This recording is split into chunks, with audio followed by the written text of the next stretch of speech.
Yo, what's up mga ka-oblak? So, ngayong araw, dito na tayo sa ating welding room na kung saan ipapakita ko sa inyo yung mga pagbabago na andito kayo sa ating room. So, mga ka-oblak, no, kung napapansin nyo, maganda na yung ating electrical setup. Kitang-kita nyo naman, heavy duty na yung ating source ng ating kuryente. And syempre, meron na tayong mga welding machine.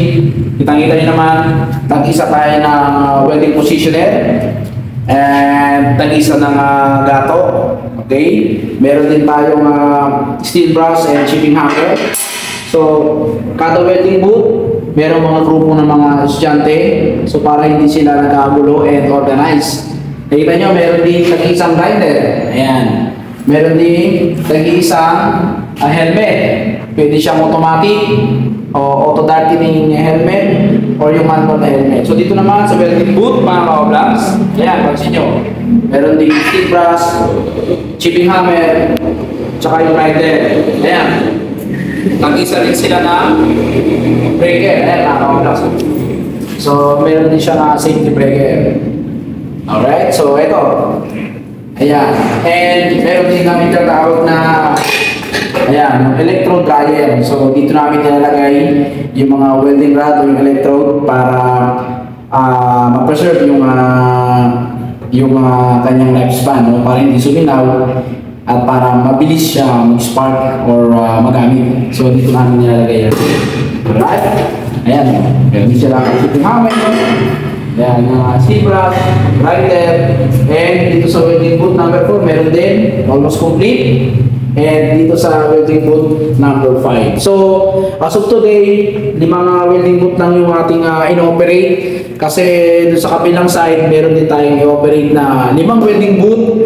So, in total of 10 welding booths para sa estudyante natin na patuloy sa pagdami. So, ito yung mga gawa nila mga ka-oblaks, no? Since beginner, ito yung mga gawa nila mga ka-oblaks. So, yan. So, sa good start, sa mga beginner natin mag-aral. Grade 11, grade 12, ayun yung kanilang mga welding activity. So, dito naman, mga ka-oblaks. So, ayan. So, yan lang ay pagpapakita na talagang simula, ganyan naman talaga, pero sa patuloy na pag-aaral, determinasyon, at talaga ng mga pusa na matuto. At andito yung ating mga tagapagturo. At dahil bata pa sila, marami pa silang kinabukasan sa pag-welding. Kaya, inaanyayahan ko yung mga gustong mag-aaral ng welding dito sa Quezon City, sa Judge Feliciano Belmonte Senior High School. Pumunta lang kayo rito at para kayo matuto. Sa mga estudyante ko na grade 11, grade 12, araw-araw lang sa pagpasok, gumawa ng mga activity dahil lahat ng natutunan ko ay nais kong ipamahagi, ituro sa inyo para kayo na masusunod yung lumago. And sa mga incoming grade 11, susunod na taon, and sa mga grade 9, grade 10, sa paligid ng school, ito lang. Kasi ang welding talaga namang in demand, talagang kailangan. Okay?